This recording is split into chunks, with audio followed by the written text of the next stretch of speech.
हर बार जब वह महिला अपने पति टोनी की कब्र पर जाती थी तो वह कब्र पर महंगी सफेद शराब और फल देकर घबरा जाती थी और सड़क किनारे लाखों डॉलर की लग्जरी कार को यूं ही छोड़ देती थी। वह समझ नहीं पाती थी कि उसके पति जो एक गरीब मजदूर था, उसके कब्र पर इतने अमीर लोग क्यों आते हैं। इस समय माफिया ने उसे पतन के कगार पर धकेल दिया। उसने अपनी बेटी को ले जाने और उनकी जान लेने के बारे में भी सोचा। वह अभी भी नहीं जानती थी कि टोनी की कब्र पर आने वाले अमीर लोगों का उससे बहुत करीबी रिश्ता था। असल में 10 साल से वह आदमी टोनी की तलाश कर रहा, लेकिन 10 साल बाद उसे बस टोनी की कब्र में। जब उसे पता चला कि टोनी अपनी पत्नी और बेटी को पीछे छोड़ गया है तो उसने उन्हें खोजने और उनके जीवन के बाकी हिस्सों के लिए उनकी देखभाल करने का फैसला किया। यह पता चला कि 10 साल पहले वह आदमी और टोनी अच्छे भाई थे। उस साल दोनों को स्थानीय ब्लैक स्नेक गैंग ने पकड़ लिया। गैंग ने उनसे कहा कि उनमें से केवल एक ही बच सकता है और एक चाकू फेंक दिया। उन्हें बताया कि या तो दोनों मर जाएंगे या उनमें से एक को मरना हो। दोनों ने एक दूसरे को देखा, दोनों चाकू पकड़ना चाहते थे, लेकिन टोनी ने पहले चाकू ले लिया। हालांकि उनके कार्य ब्लैक स्नेक गैंग की उम्मीदों से परे थे, क्योंकि टोनी ने खुद के पेट में चाकू घोंप लिया। उनके कार्यों ने गैंग को हिला दिया, जिन्होंने फिर उन दोनों को जाने दिया। वह आदमी टोनी को अस्पताल ले गया, जहां डॉक्टर ने कहा कि सर्जरी की जरूरत है और इसमें कम से कम 1 लाख युआन का खर्च आएगा। उस आदमी ने अपने सभी दोस्तों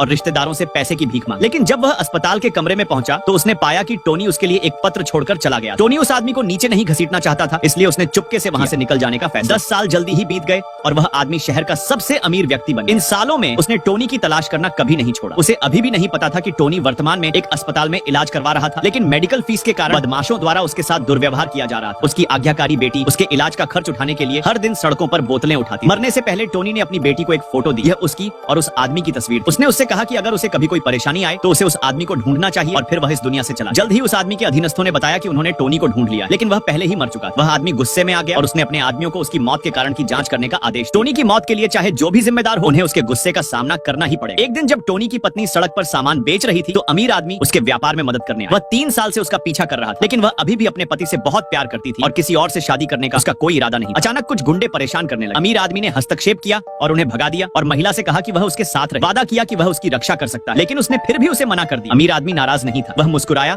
और चला गया। लेकिन जैसे ही उसने पलट कर देखा, उसका चेहरा तुरंत बदल गया। पता चला कि गुंडे उसके अधीनस्थ। अब उसका धैर्य अपनी सीमा तक पहुंच गया महिला का पीछा करने के लिए। उसने टोनी को भी मरवा दिया। उस रात वह अपने आदमियों को महिला के घर ले आया और उस पर हमला करने की योजना बनाई। उस समय बेटी ने वह फोटो देखी जो उसके पिता ने अपनी मृत्यु से पहले उसके लिए छोड़ी। अपनी माँ को और अधिक परेशान होने से बचाने के लिए उसने चुपके से फोटो में दिख रहे दूसरे आदमी का फोन नंबर डायल किया। छोटी लड़की ने अपने सामने खड़ी महिला से बस इतना कहा, अच्छे लोगों के साथ अच्छी चीजें होती हैं। अगले ही पल महिला को घर लौटते समय एक जंगली मुर्गी मिली। उसी दिन वह मुर्गी को घर ले आई। उसकी सास उसे देखकर बहुत खुश हुई। ऐसे समय में जब भोजन दुर्लभ था, जंगली मुर्गी एक विलासिता थी। उन्हें यह नहीं पता था कि वह लड़की एक दयालु आत्मा का पुनर्जन्म। उसके अच्छे कर्मों को पुरस्कृत करने के लिए डोड ने उसे अपनी बातें सच करने की क्षमता दी। वह जो भी कहती थी वह होता था। लेकिन लड़की की एक दुष्ट चाची थी। लड़की के पिता के दूर होने का फायदा उठाकर उसने न केवल उसके पिता द्वारा दिए गए जीवन यापन के खर्च को गुप्त रूप से अपने पास रख लिया, बल्कि लड़की को खाना खिलाने से भी इनकार कर दिया और जब भी वह दुखी होती तो उसे पीटता। एक दिन जब लड़की लकड़ी काट रही तो उसने गलती से देखा कि पड़ोस की एक महिला को जहरीले सांप ने काट लिया। दयालु लड़की मदद के लिए दौड़ी, लेकिन खुद सांप के जहर से पीड़ित हो गई और बेहोश हो गई। जब महिला ने यह देखा तो वह जल्दी से लड़की को घर ले गई। उसने सोचा कि मौसी लड़की को इलाज के लिए अस्पताल ले जाएगी, लेकिन आंटी को लड़की की भलाई की परवाह नहीं। उसने पानी की एक करछुल पकड़ी और लड़की पर डाल दी। अगले ही पल